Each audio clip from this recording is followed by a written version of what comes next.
From a very young age, I kind of knew that I was growing up in a scarcity environment, but my mindset was one of abundance and growth, thinking that if we had the capabilities, the skills, that we can change our outcome. You're listening to the Audacious as Fuck podcast, where we're not just talking about business, we're talking about life. Hola, I'm your host, Marta Ramos, a Dominican-American lifestyle entrepreneur who had the audacity to go from corporate to Chief Empowered Officer of my life and business. And this show is all dedicated to reimagining what more is possible for you so that you can start creating your own path to success. So if you have the audacity to step into your power, your purpose, and really own your CEO vibe, then you're in the right place. Let's get started. Hey guys, welcome to another episode of the Audacious as Fuck podcast. I am your host, Marta Ramos. And before we get started, I just want to send you guys a happy and healthy new year. I'm sending you guys so much love, so much good vibes and abundance, prosperity, and all that good stuff for the new year. So with that, I want to say that today I am vibing solo, talking about one of my favorite topics, money. Yes, I said it. I know it's not likely for us women to talk about those things, right? Like we've been taught not to discuss or talk about money in any way, shape, or form, which I think has done a huge disservice, especially if you are a woman of color. I know that based on my own experience, especially once I got into corporate America, being taught from a very, I think my first position, if I'm not mistaken, not to share my salary with anyone because that was grounds for being fired, right? And now that I think back, I feel like it's one of the ways that, the powers that be kept us, especially women of color, at a certain salary cap because we didn't know any better, right? If you know better, you do better. So anyway, now that I've gotten that out the way, today's episode is all about 4 money mistakes keeping you stuck, broke, and financially frustrated. And before I dive in, I want to ask you, have you ever thought of your money, or have you ever thought about your money mindset or what your relationship with money is and how it could be impacting your earning potential? Now, before I share what those money mistakes are, I want to share a few terms you may or may not be familiar with. So the first one is money blocks. What are money blocks? Money blocks are beliefs we carry which can block us from achieving the type of money we want to earn, from creating wealth and abundance and all that good stuff. And if you often feel frustrated and like there is never enough money, that's a big indicator that you may have some limiting beliefs around money. And when we examine our beliefs around money or any other blocks that may come about as a result, it is essential if you want to keep your finances in check. What that means is it's essential for you to bring awareness to those limiting beliefs in order for you to move forward. Now, your money blocks boils down to what we call your money mindset. And there are 2 distinctive types. One is a scarcity mindset, and the other one is an abundance mindset. And I'm just going to give you top level of what each of those are, but you can, definitely Google and get more definition or meaning behind both. But in essence, an abundance mindset or growth mindset believes that there will always be enough when you need it and make us feel expansive and like anything is possible. On the other hand, a scarcity mindset believes there is never enough time, money, work, etc. And this mindset can make us feel small, stuck, and frustrated. And it's these very limiting beliefs or money stories that we carry that can affect our ability to achieve our true wealth potential. Now, like I said, you can definitely Google what an abundance mindset is or growth. It's also known as a growth mindset, which was dubbed by an expert, Carol Dweck. And I'll make sure that I share her link about her book in the show notes so you guys can get familiar. But yeah, and speaking from experience, growing up as a Latina in Washington Heights, shout out to my people in Washington Heights and to all my Dominicanos and my Latinos. I know firsthand that scarcity mindset is something that has been instilled in our culture, and it's brought down from generation to generation, right? Making us feel like there's never enough money or time or, abundance or possibility. Like it's not something that we're taught to think about. But interestingly enough, and I'll share a personal story, from a very young age, I was very much aware of my limitations and at the fact that I was born into a poor family, right? Like we didn't have the abundance of wealth or money growing up. But I remember, telling my mom, like, oh, when I grow up, I'm going to go to school, I'm going to make lots of money, and I'm going to make like this huge impact in the world. I also remember saying that once I got to whatever job or career I was going to land, that I was going to make six figures. Now, I had no idea that back then that was me thinking in abundance, right? Like having this growth mindset about the possibilities and how they are endless.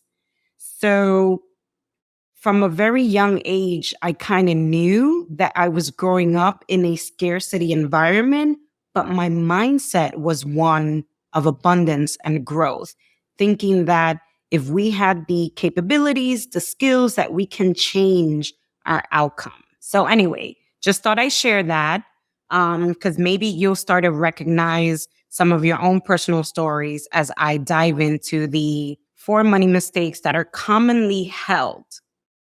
So see if you recognize any of these so that you can start to work through them and help you prosper financially in the new year. Okay, so let's get started. Money mistake number 1 is living out someone else's money story.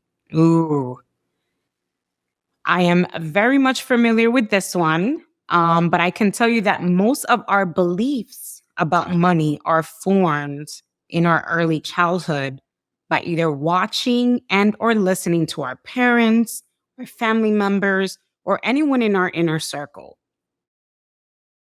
I think it's been scientifically proven that it's between the age of 4 and 8 that most of these beliefs are formed. So, for example, if your parents constantly used phrases like money doesn't grow on trees, you have to work really hard if you want to make good money, or money is the root of all evil, which is one of my personal favorites. El dinero no compra la felicidad, which means money doesn't buy happiness. Odds are you soaked up those beliefs. Also, you were likely to soak up the way your parents reacted or acted with their own money. So, for example, did your parents fight about finances constantly? I know that was like a major discussion in my household growing up. Or did your parents hide spending from one another, therefore making you think that spending was shameful? Or did your parents constantly make you or each other feel guilty because they never had enough money? How about watching them juggle different bills or put necessities on credit to get by? Another one I am all too familiar because I remember growing up walking into a bodega, the grocery store in our neighborhood, where they literally had signs saying something like, and I'm going to say this in Spanish, hoy no se fía, which translates to Today, you can't buy with credit, which means that no matter which day you went into the store, you had to pay them with cash. So all of these situations tend to seep into our conscious and form our beliefs about money. The good news is they aren't really ours. So we don't need to continue to live out those old money stories. The truth is you can change your limiting beliefs and rewrite your own money story, one that feels more positive, expansive, and true to your own belief about money. And here's a tip you can implement simply by becoming aware of what your limiting beliefs are by questioning where they come from. So if any of those examples that I mentioned resonate, just start tracking or becoming more aware from where you got those limiting beliefs or money stories. Because guess what? They may not be your own. And if they are, maybe today, as in your current, financial state, you may not have those money stories at all, but it's something that you can resonate back to your childhood and growing up. Okay, so money mistake number 2 is keeping your head in the sand, meaning we tend to ignore our finances completely. For instance, and these are shout out to my entrepreneurs, you either procrastinate on money making activities or not know your numbers, from your monthly expenses to how much money you bring in every month to how much you owe on your business cards, et cetera, et cetera. And if you're not an entrepreneur, you may find yourself hesitant to open bills or look at your bank statements or setting and actually sticking to a budget that fits your lifestyle. It's like you lack a plan for your financial future because you just keep telling yourself, it's fine, things will work out. Well, my friend, all of these are ways that you're keeping yourself in the dark about your finances. And if you truly want to feel more empowered around money and make the copious amounts of cash that you deserve, you have to take a real honest look at your financial situation. Not sure what numbers to look at or how to do this in a way that feels fun and easy versus terrifying and heavy? Well, I have a tip for you. Have a date with your money. Yes, go on a money date. I learned this from one of my business coaches, where she shared how she would literally set a date on her calendar to review her finances. And she would literally set the tone with candles and a glass of wine and get to work. So find what works for you in terms of, like I said, a money date. Like find a routine that you can get into that feels good.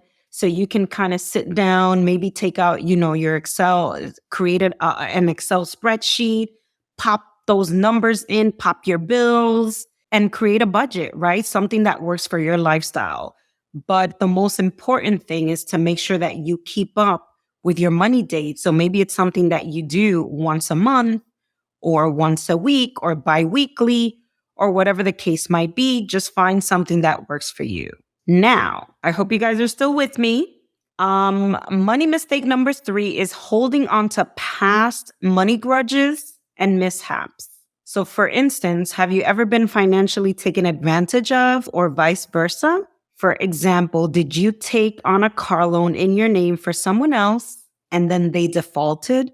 I am going to come out and say that I actually signed a loan for someone close to me back in the days. It was a huge loan and they defaulted and it kind of fell on me. And for months, I was in such a bad state of mind, emotionally, mentally. I mean, physically, when you're stressed about money, it tends to manifest in physical ways as well. So I know this is one that I've been through and I had to work through in terms of letting it go. But anyway, here's another example. Did you ever borrow money from a sibling or a friend and purposely or not, never pay them back? Or did you rack up tons of debt in college from either credit cards or student loans and you keep beating yourself up because you're still paying them off. Hello, still there with them student loans. Here's another one. Do you ever feel like you should have started earlier when it comes to saving, investing, paying off that debt so you can bring in more income? If any of these resonate, you are still holding on to past money grudges. And I want you to take a moment, take a deep breath, inhale, and stop beating yourself up for it. Because these money mistakes can literally be blocking your abundance, your energy, and keeping you from actually maximizing your income potential. So I want you to forgive yourself and let go of every single one of these incidents if you truly want to create a space in your life for more abundance and wealth. And there is power in forgiveness, my friend. Trust me, it is something that, like I said, I've had to work through myself. So whether it's about money or not, the power of forgiveness is life-changing. Now, and lastly, mistake number 4 is lacking a vision for your financial future. Now, you guys, if you've been following my journey a lot, you know I love to talk about vision. You know, being the CEO of your life is all about having that big vision for your life. But it also seeps into different areas of your life. So again, being the CEO of your own dinero, your money, you have to have a vision for it. And I know it's really hard to get what you want when you don't know what that is. It's also easy to get sucked into thinking short term because things feel okay. But short term thinking will never get you long term results. I'm going to repeat that again for the people in the back. Short-term thinking will never get you long-term results. That said, if you're prone to keeping your head in the sand around money, hello, mistake number 2, it's also just as likely you don't have a clear vision for what you'd like your financial future to look like. So basically, you're just going through the motions, stuck on autopilot, you know, going to work or still charging the same rates in your business if you're an entrepreneur from like 5 years ago, and you're just going through the motions. And the truth is that in order to win at the money game, you need a long-term vision. Heck, to win at the game of life, people, you need a long-term vision, period. Can I get an amen? Anyway, I've digressed. Your current financial situation does not have to represent your future. And here's what I mean by that. Again, growing up in a hardworking Latino family, we didn't have enough money, you know, to go around and spend on those extravagant additional things that were not necessarily a necessity. But I had a vision of what I wanted my life to look like. And because I had that vision from a very young age, I use that still to this day as my North Star. It is what continues to guide me in terms of creating the life that I want on my terms. Because let me tell you that even at a very young age, I refuse to be a victim of my circumstances. And it is one of my favorite tips to tell people is that no matter where you come from, no matter what you've been through, you have the power to change your circumstances. Like you are the captain of your own ship. You're the author of your own script. Or like I like to say, you are the CEO of your life. You are in control, my friend. And yes, there are a lot of things that happens beyond our control. But then again, there are certain things that happen that we can control. And your mindset is one of them. And your circumstances is one that you can change for the better. So think about what it would look like if all your money problems were magically solved and your financial life was completely transformed. So I want you to close your eyes for a minute while I pose these questions, because I want you to try to visualize what this scenario might look like to you. So, what does your financial life look like? How are you making money? Where are you living? How does your relationship with money feel now? Do you still hide your head in the sand, Or do you feel confident and capable around handling your money? Now let's flip it and reverse it. Like my girl Missy Elliott said, I want you to think about what your life might look like in 1, 3, or 5 years if your relationship to money doesn't change. Are you still making the same amount of money you were 5 years ago? Are you still trying to save money to buy your dream home or your dream car? Or how about to start investing? Okay, now I want you to open your eyes and tell yourself which one felt more empowering, scenario 1 or scenario 2, if things didn't change. The truth is, time is of the essence when you want to create a financial freedom and wealth. And not taking action on fixing your money mindset and letting go of your financial fears is the most expensive choice you can make. So just by revisiting those questions I asked can help you start to visualize what you want your financial future to look like. Okay, so let's recap the 4 money mistakes that might be keeping you stuck, broke, and financially frustrated.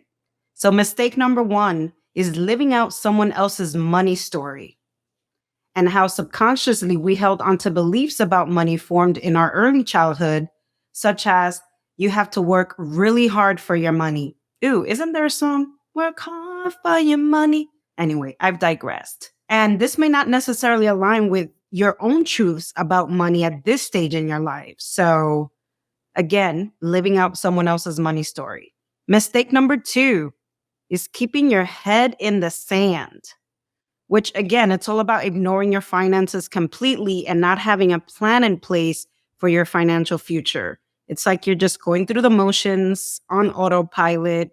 You might be living paycheck to paycheck. So a tip that I suggested is go on a date with your money.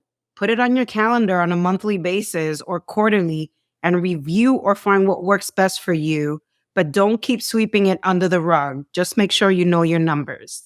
Mistake number 3 is holding on to past money grudges and mishaps. And what I mean by that is holding on to any past money grudges you have against someone else, or beating yourself up for past money mistakes that you've made, like racking up college debt. Hello. I recall those people standing in front or having a table in front of Baruch College trying to get us to sign up for credit cards. So yes, I can totally relate to this one. And this can literally be blocking your abundance in the here and now. So forgive yourself, friends, and move on. You can't go back to fix it, but you can control your decisions moving forward. Now, mistake number 4, of course, is lacking a vision for your financial future. And if you've been following my journey, you know I am all about having a big vision. So not having a clear vision for what you like your financial future to look like. And let's be honest, if you're not clear on what you want, how will you ever know how to get there? So one of my favorite things to remind people is never let your circumstances define you. Instead, let your choices. And to become financially free, you need a new game plan with a long-term vision. And you have the control to make that choice right now. So I hope, these 4 money mistakes bring you a little bit of self-awareness in terms of your relationship with money and how it's been impacting you in terms of earning more and, start creating that financial freedom that you guys aspire to. So now I have something super, super exciting to share with you. And if you're ready to not only get super clear on your big money vision, but also clear up your money fears so you can start attracting abundance with ease, I want to share with you my next cohort happening inside the club called CEO Money Moves Bootcamp. How to release your financial fears and elevate your money mindset. It's a live 6 weeks community-based program where I'll guide you step by step on how to transform your relationship with money so you can start earning more. And I'm going to show you practical money mindset tools and strategies to help you maximize your earning potential so that you can create your vision of that financial freedom that you want. And I'm bringing in a few of my CEO friends to come in and share their own expertise. Get ready to vibe with us, y'all. We're going to have so much fun. Of course, we're going to be learning, growing, and expanding our income potential as well. So to learn more, simply visit the website, marthalramos.com/money-moves-course today. And if you sign up today and pay in full, you're going to get a bonus CEO Power Hour session with me to create your next money move strategy. So whether you're a woman in corporate looking to level up her salary, or an entrepreneur who wants to raise her prices but doesn't know how, or are feeling afraid because you think you may not get the clients that you deserve, this course is for you. And we're going beyond just learning how to negotiate or selling skills, my friend. We're transforming your relationship with money, period. So get excited and go, like I said, visit the website, marthalramos.com/money-moves-course and sign up today. And I can't wait to see you inside the club. Now, with that, I want to say thanks so much for listening. I love you guys, and I'll catch you on our next episode. Hey, thanks so much for tuning in. If you enjoyed this episode, don't forget to leave us a review on iTunes and share the love with a friend or two. Also, don't forget to hit that subscribe button, friend, so you don't miss an episode. And with that, until next time,